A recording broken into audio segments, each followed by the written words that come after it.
The sun beat down on Houston's cracked sidewalks as Chidi Okonkwo walked to the Third Ward, a worn backpack over one shoulder.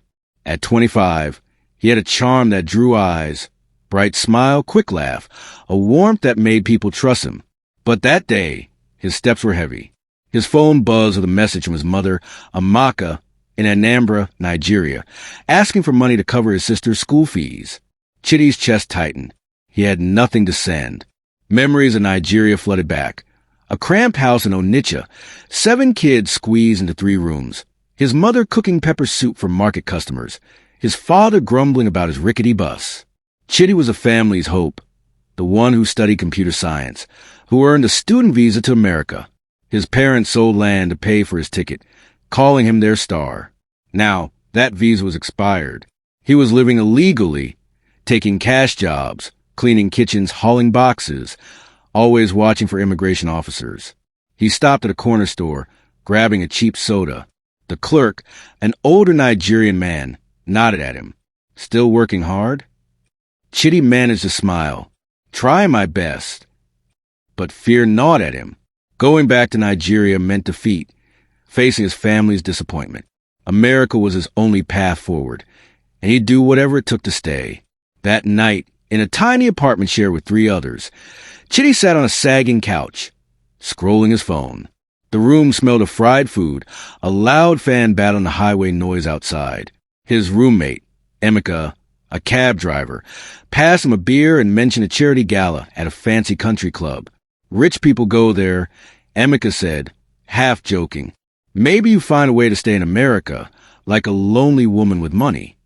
Chidi chuckled, brushing it off, but the idea lingered. He thought of his mother's last call, her voice thin as she talked about selling her jewelry to pay rent.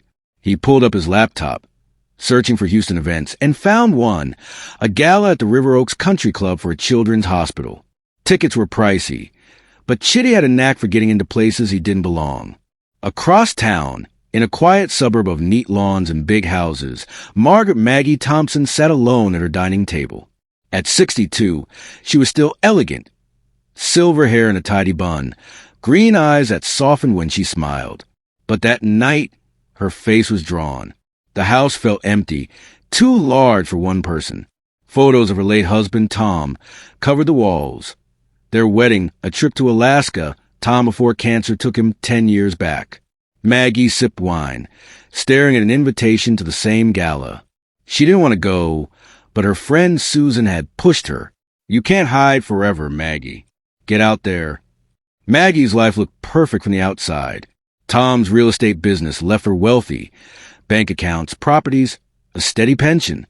She volunteered at a hospital, gave to charities, tended her rose garden. But money didn't fill the silence. She missed Tom's warmth, his hand in hers on quiet evenings. Neighbors waved politely, but kept their distance. Susan, a blunt retired nurse, was her closest friend. You're not too old for love, Susan had said over coffee recently. Maggie had scoffed. Men don't look at women my age. But deep down, she wanted to believe it was possible. The gala was days away. Maggie bought a navy dress that flattered her figure, telling herself it was just a night out. She didn't expect much, but she longed for something to break the monotony of her days. The River Oaks Country Club sparkled with string lights, its ballroom filled with Houston's wealthy, business owners, doctors, donors. Chidi stood near the entrance, adjusting his borrowed suit, a navy jacket that fit decently. He'd talked his way in through a caterer he knew from a restaurant job, posing as extra staff before slipping into crowd. His pulse raced, but his smile was calm. He scanned the room, looking for someone who seemed alone. Maggie stood by a champagne table, holding a glass, half listening to a man talk about investments. She felt out of place, watching couples dance. Then Chidi approached, his voice friendly, carrying a slight accent. He complimented her dress, saying he admired the event's cause. Maggie smiled, surprised, and they fell into easy conversation. He spoke about studying architecture, wanting to help his family back home. She shared bits about her volunteer work, her garden, even her husband's passing, her voice catching. Chidi seemed to listen deeply, his eyes warm. You're doing so much good, he said. Maggie felt a flicker of connection. something she hadn't felt in years. They exchanged numbers before the night ended. As Chidi walked away, he felt a twinge of guilt, but buried it. This was his way out. Over the next few weeks, Chidi was attentive. He took Maggie to a small diner near the Galleria, bringing her flowers. He cooked Nigerian dishes in her kitchen, the smell of spices filling the air as he shared stories of his homeland, carefully leaving out his struggles. He'd looked into her background, Tom's real estate fortune, her investments, the house worth millions. She was his chance, but her kindness made lying tougher. Still, he kept going. Maggie felt alive again. Chidi's messages were thoughtful, asking about her day, her roses. He listened when she talked about Tom, his patience comforting. Susan, over coffee, wasn't so sure. He's so young, Maggie. And moving this fast? Be careful. Maggie brushed it off. He's kind, Susan. He understands me. But Susan's words stuck, a quiet doubt in her mind. Chidi wasn't just juggling Maggie. He was dodging bigger risks. One evening, while wiping down tables at Taqueria, he saw a black van outside. His stomach dropped. Immigration officers. He slipped out the back, heart pounding, sprinting through an alley and hiding behind a dumpster until the van left. That night, he couldn't sleep, thinking of his mother's proud voice when he sent a little money home. He had to keep this up. 6 months later, Chidi proposed. They were on Maggie's porch, the air sweet with flowers.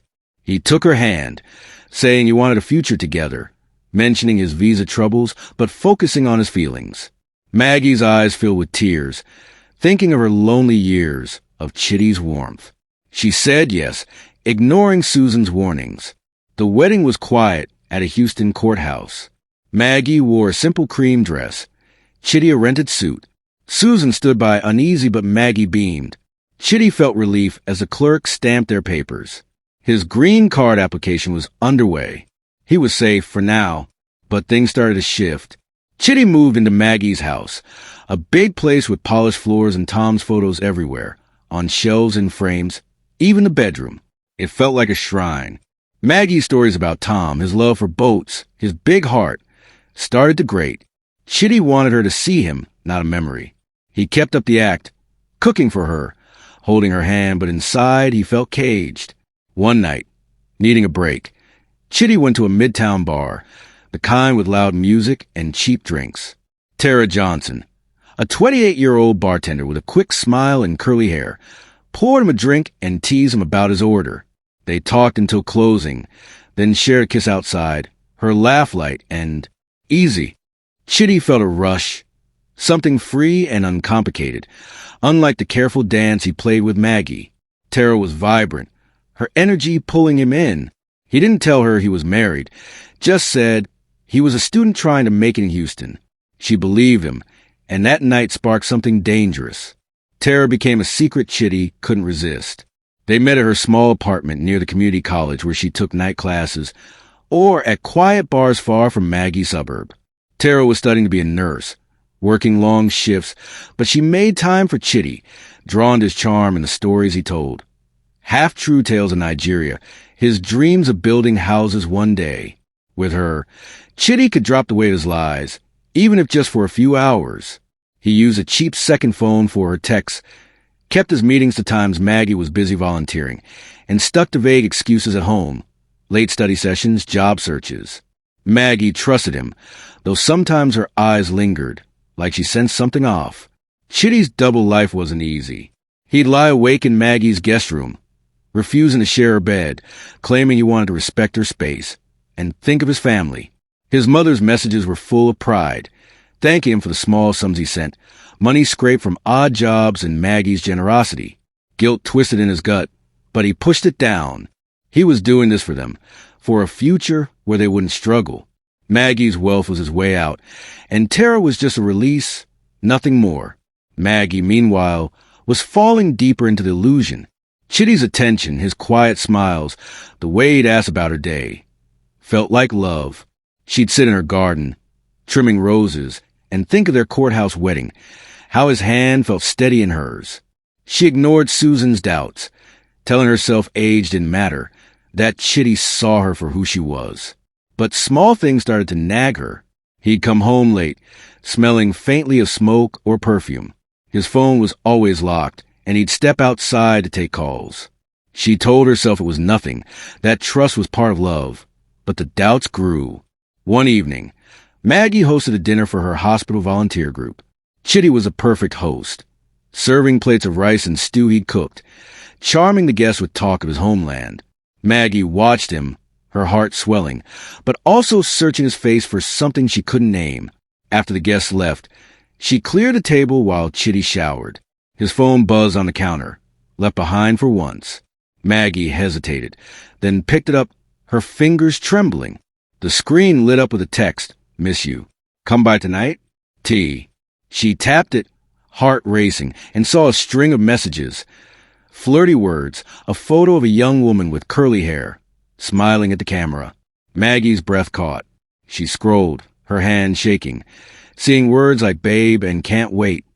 Chidi's footsteps came down the hall, and she dropped the phone, her face burning.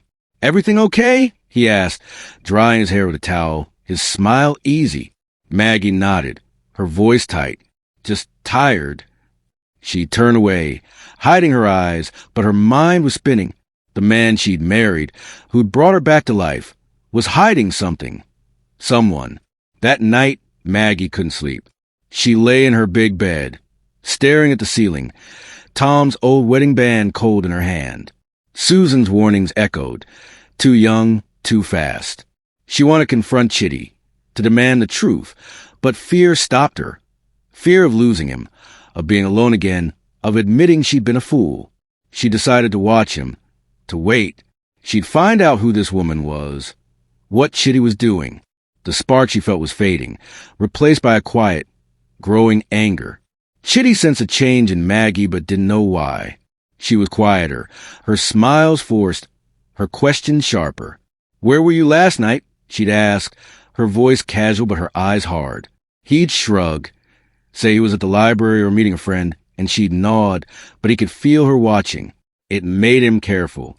He kept his second phone hidden in his backpack, met Tara less often, and doubled down on Maggie, bringing her coffee in bed, helping with her garden. He needed her trust, needed the marriage to hold until his green card came through. One afternoon, Chidi's past nearly caught up with him. He was unloading crates at a warehouse, a cash job he hadn't told Maggie about, when a black van pulled into the lot. His blood went cold. Immigration officers. He dropped the crate, slipped behind a stack of boxes, and bolted out a side door, his heart hammering. He ran through a maze of alleys, ducking into a vacant lot until he was sure they were gone. Gasping for breath, he leaned against a fence, picturing his mother's face if he got sent back. He couldn't let that happen. Maggie was his lifeline, and he'd keep her close no matter what. Back at the house, Maggie was piecing things together. She noticed Chidi's late nights, the way he'd flinch when his phone buzzed. She found a receipt in his jacket for a bar she'd never heard of, crumpled like he'd meant to throw it out. She drove to the address one evening, a dive in Midtown, and sat in her car across the street. Her heart sank when she saw Chidi walk out, laughing, his arm around a young woman with curly hair. They kissed, quick but familiar, before he headed to his car. Maggie gripped the steering wheel, tears burning her eyes, but she didn't follow. She drove home, hands shaking, her mind a storm of hurt and betrayal. She confided in Susan the next day, her voice breaking as she described what she'd seen. Susan's face hardened. "Maggie, you need to know for sure. Hire someone, a private investigator. Find out what he's doing." Maggie hesitated, the idea feeling cold, like something from a movie, but the pain in her chest pushed her forward. She found a name online, a discreet PI named Ray, and gave him Chidi's photo, the bar's address, everything she had. "I just need the truth," she told him, her voice small. Ray called a week later with answers Maggie dreaded. Chidi was seeing a woman named Tara, a bartender studying nursing. They met regularly at her place or quiet spots. Ray had photos, Chidi and Tara at a coffee shop, holding hands, laughing. He'd also dug into Chidi's past. No architecture program, just an expired visa, cash jobs, and questions about Maggie's bank accounts to friend. Maggie sat in her living room, staring at the photos, her heart crumbling. The man she'd married wasn't who she thought. He'd used her for her money, for a green card, for a life he didn't plan to share with her. Maggie had the photos in a drawer, not ready to confront him. She went through the motions, cooking dinner, smiling when he came home, but her eyes were colder now. Chidi noticed, asking if she was okay, his voice gentle. She'd nod, say she was fine, but inside her anger grew, sharp and unfamiliar. She thought of Tom, how he'd love her honestly, and how Chidi had played her for a fool. She didn't know what she'd do next, but she knew she couldn't let him win. Maggie Thompson sat in her living room, the curtains drawn tight, a glass of wine untouched on the coffee table. The photos from the private investigator, Ray, were spread out before her. Chidi laughing with Tara, their hands touching, their faces close. Each image was a knife, cutting deeper into the life Maggie thought she'd built. At 62, she'd let herself believe in love again, in Chidi's warm smile, his promises. Now, she saw for what it was, a lie.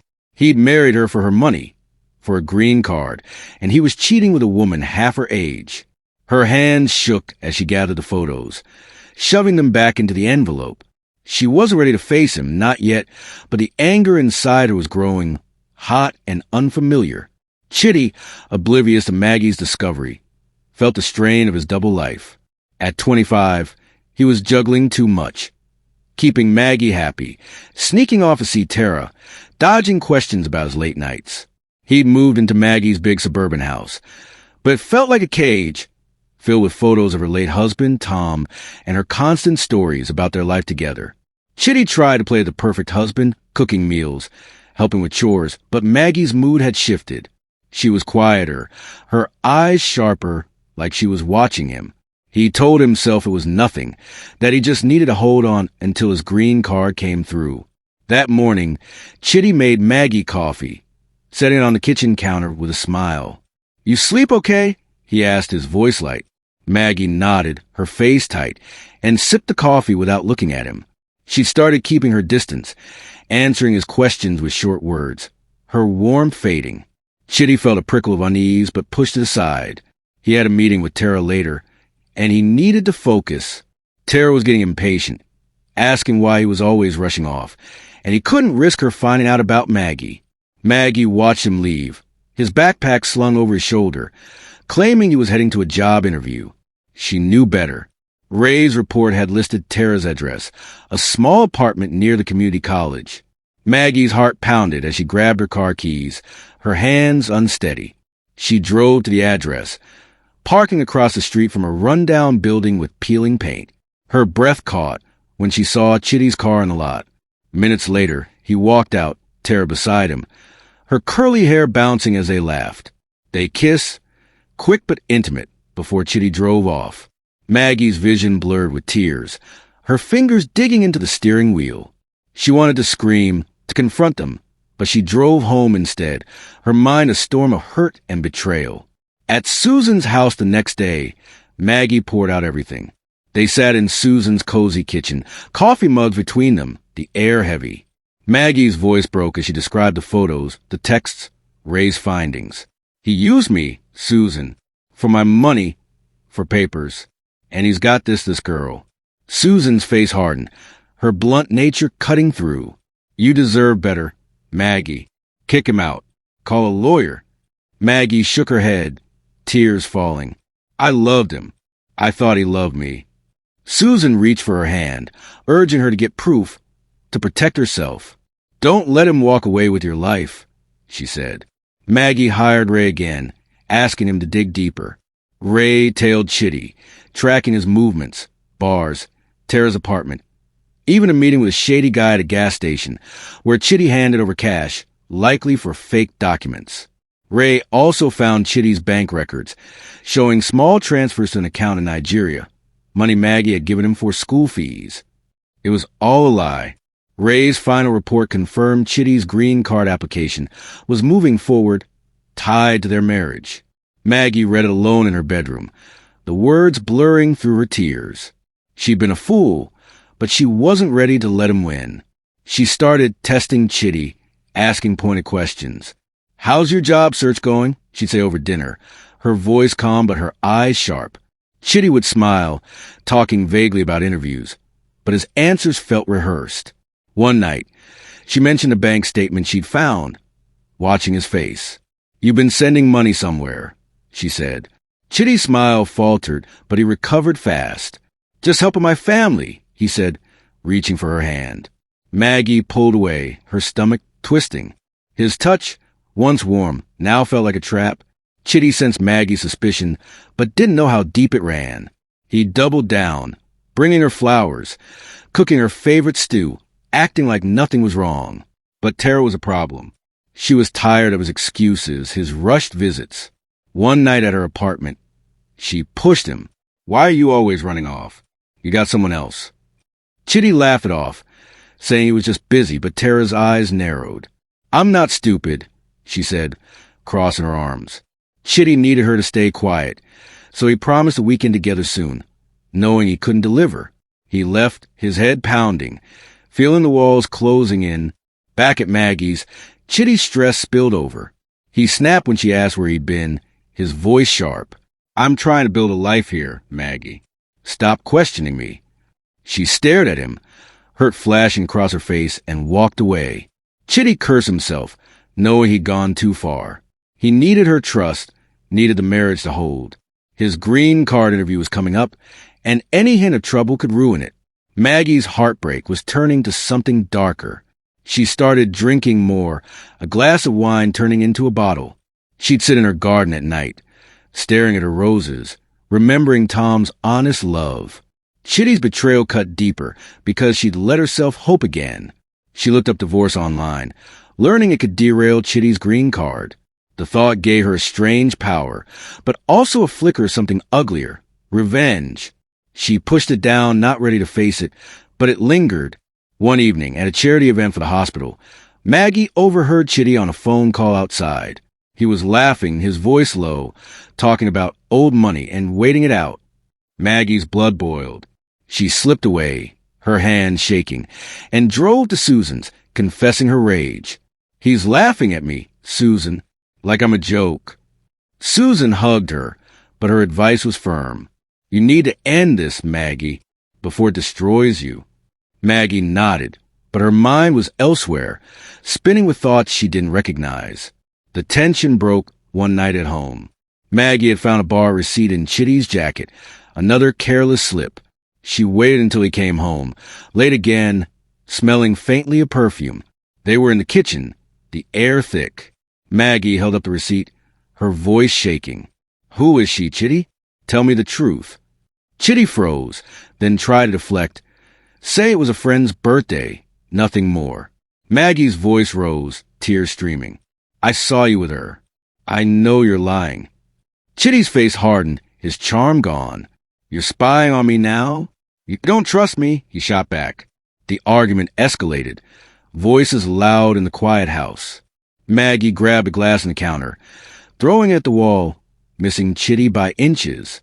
It shattered, shards scattering across the floor. Chidi stepped forward, grabbing her wrist, his grip tight. "Calm down," he said, his voice low, his eyes cold. Maggie yanked free, fear mixing with her anger. She'd never seen him like that, and it scared her.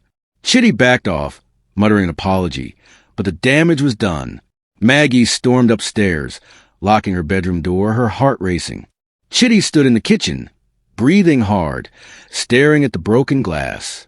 He'd lost control, and Maggie was slipping away. He needed to fix this, but Tara was pulling at him too. The next day, he met her at a park, trying to keep her quiet. "I need time," he told her, his voice strained. Tara wasn't having it. "I'm done with your excuses," she said, walking away. Chidi watched her go, panic rising. If Tara found out he was married, she could ruin everything. Maggie's rage was consuming her. She couldn't eat, couldn't sleep. She drove to the Midtown bar again, watching from her car, hoping to catch Chidi with Tara. When she saw him leave alone, she followed, her hands gripping the wheel. Chidi's car weaved through traffic, heading to a gas station. Maggie parked far off, watching him hand cash to a man in a hoodie, their exchange quick and tense. Her mind raced. Drugs? Papers? She didn't know, but it was another secret, another lie. Back home, Maggie's anger took a new form. She slashed one of Chidi's tires in the driveway, a petty act that shocked her even as she did it. Chidi noticed the next morning, cursing under his breath, but didn't confront her. He knew it was her, but he couldn't risk a fight, not with his green card interview looming. The silence between them grew heavier, a storm waiting to break. Susan, worried, pushed Maggie to act. "You can't live like this," she said over lunch. Maggie nodded, her face drawn, but she was already thinking beyond divorce. She remembered a story Susan once told about a friend who'd bought a gun for protection. Maggie asked for the contact, her voice quiet. Susan hesitated, then gave her a name, warning her to be careful. That night, Maggie met a man in a diner parking lot, handing over cash for a small pistol. She hid it in her closet, her hands shaking, unsure what she planned to do but feeling the weight of it like a promise. Chidi's world was unraveling too. His mother called, her voice full of pride, thanking him for the money he'd sent. Money from Maggie's account, not his own.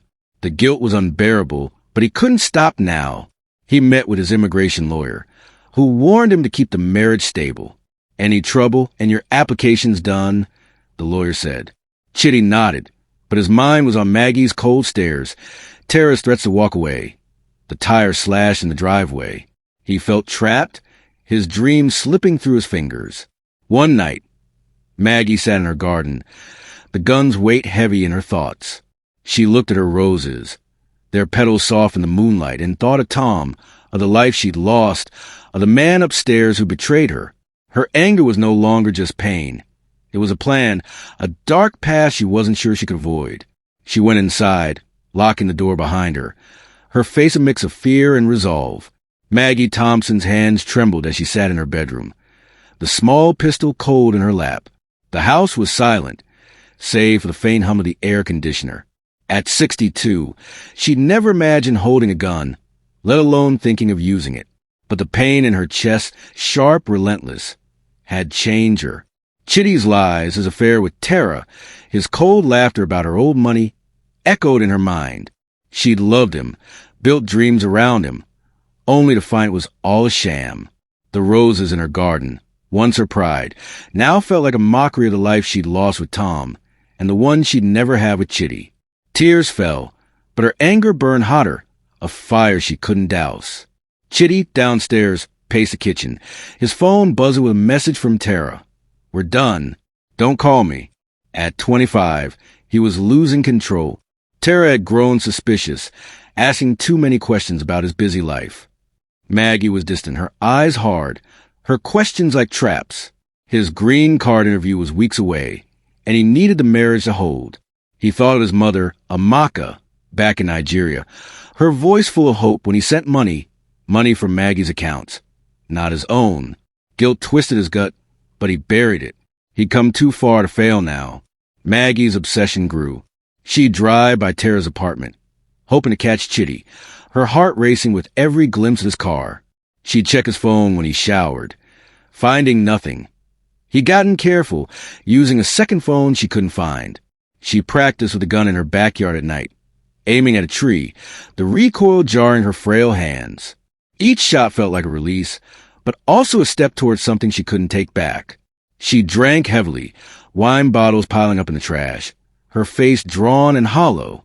Susan, her friend, noticed a change, begging her to leave Chidi. "He's not worth this, Maggie," Susan said over coffee, her voice thick with worry. Maggie nodded, but her thoughts were elsewhere, dark and unyielding. Chidi's plans were moving forward. He'd open a secret bank account, siphoning small amounts from Maggie's savings, $500 here, $1,000 there, hoping she wouldn't notice. He told himself it was for his family, for a future where he could be free. But the pressure was crushing him. Tara's breakup text left him rattled. She knew too much, could ruin him if she found out he was married. He tried calling her, but she didn't answer. At home, Maggie's silence was deafening. He caught her staring at him sometimes, her green eyes cold, like she saw through him. He doubled down, cooking her meals, offering to fix things around the house, but her responses were curt, her touch gone. One evening, Chidi met his immigration lawyer at a diner, the air thick with grease. The lawyer, a tired man with papers strewn across the table, warned him, "Your interview's soon. If your wife says anything negative, it's over. Keep her happy." Chidi nodded, his stomach churning. He thought of the slashed tire, Maggie's thrown glass, her locked bedroom door. He didn't know how to fix it, but he had to try. Back home, Maggie was unraveling. She'd found a bank statement showing transfers she hadn't approved, small but deliberate. She called Ray, the private investigator, who confirmed Chidi's secret account. "He's planning to take more," Ray said, his voice low. Maggie hung up, her hand shaking. She pulled out the gun, staring at it, her mind a blur of hurt and rage. She thought of Tom, his gentle laugh, how he'd never lied to her. Chidi had taken her trust, her hope, and now her money. She couldn't let him walk away. The breaking point came one quiet night. Maggie sat in the living room, the lights dim, a photo of Tom in her hand. Chidi came home late, his jacket smelling faintly of bar smoke. He paused in the doorway, sensing the tension. Maggie's voice was low, steady. "We need to talk." Chidi nodded, sitting across from her, his face guarded. She held up the bank statement, her hand steady now. "You've been stealing from me. And I know about her, Tara." She pulled out Ray's photos, tossing them onto the table. Chidi's heart stopped. He tried to deflect, saying the money was for his family, that Tara was just a friend. But Maggie's voice rose, trembling with pain. "You used me for papers, for money. You never loved me." Tears streamed down her face, but her eyes burned with fury. Chidi stood, his voice sharp. "I did what I had to do. You don't understand what it's like, having nothing." The words cut Maggie deeper, confirming every fear. She reached into the cushion beside her, pulling out the gun. Chidi froze, his eyes wide. "Maggie, put that down," he said, his voice low, stepping toward her. Maggie's hand shook, the gun unsteady. "You broke me," she whispered, tears falling. Chidi lunged, grabbing for the gun, his hands closing over hers. They struggled, the room a blur of motion. Maggie screamed, her fingers squeezing the trigger. The shot was deafening, a sharp crack that echoed through the house. Chidi staggered back, blood blooming on his chest, his eyes shocked. He collapsed onto the floor, gasping, his hands clutching the wound. Maggie dropped the gun, her scream caught in her throat. She fell to her knees beside him, sobbing. "Chidi, no, I didn't mean." His eyes met hers, confused, fading. His lips moved, but no words came. Then he was still, his blood pooling on the hardwood. Maggie rocked back and forth, her hands shaking, whispering his name, the weight of what she'd done crushing her. She called 911, her voice breaking. "My husband, he's hurt. Please hurry." The operator asked questions, but Maggie's answers were jumbled, her mind fractured. She sat by Chidi's body, staring at his face, seeing the man she'd loved, the man who betrayed her. When the paramedics arrived, they pronounced him dead. Police followed, their flashlights cutting through the dark, their voices calm but firm. Maggie sat on the couch, numb, as they bagged the gun and took photos.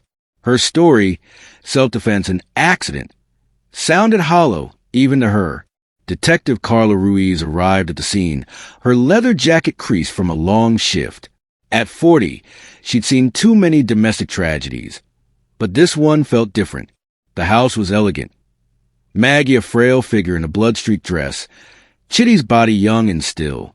Carla's sharp eyes took in the details, the photos of Tom, the scattered bank statements, the gun with Maggie's prints. Maggie's story didn't add up. She said Chidi attacked her, but the angle of the shot suggested a struggle, not a clear threat. Carla sat across from her, voice gentle. "Tell me what happened, Maggie, from the start." Maggie's voice was flat, her eyes distant. She spoke of Chidi's lies, the affair, the money, the gun she bought. Carla listened, piecing together a story of betrayal and rage. She had officers search the house, finding Chidi's second phone hidden in his backpack. Texts with Tara, bank records showing transfers. They tracked down Tara, who was stunned, tearful, saying she didn't know Chidi was married, that he'd promised a future. Susan, called to the station, defended Maggie, her voice thick. He broke her heart. She didn't mean to hurt him. But Carla saw premeditation. The gun purchase, Maggie stalking, the bank statement she gathered like evidence. The investigation moved fast. Neighbors described Maggie's recent changes: drinking, late-night drives, arguments with Chidi. Ray, the PI, shared his reports detailing Chidi's deception. Carla visited Chidi's old apartment, talking to his roommate, Emeka, who admitted Chidi was desperate to stay in America, sending money home to his family. Carla fell for both: Maggie, a woman shattered by betrayal; Chidi, a young man driven by dreams that cost him everything. But the law was clear. Maggie was arrested, charged with second-degree murder. The trial was quiet, the courtroom half empty. Maggie sat at the defense table, her silver hair loose, her face etched with grief. Her lawyer argued self-defense, saying Chidi's lies and the struggle pushed her to act. But the prosecution was relentless, showing the gun purchase, Ray's photos, Maggie's confrontation. She planned this, the prosecutor said, voice steady. She couldn't let him leave. Maggie's testimony was halting, her voice breaking as she described loving Chidi, finding Tara's texts, feeling her life crumble. "I didn't want him dead," she whispered. "I just wanted him to hurt like I did." The jury deliberated for 2 days.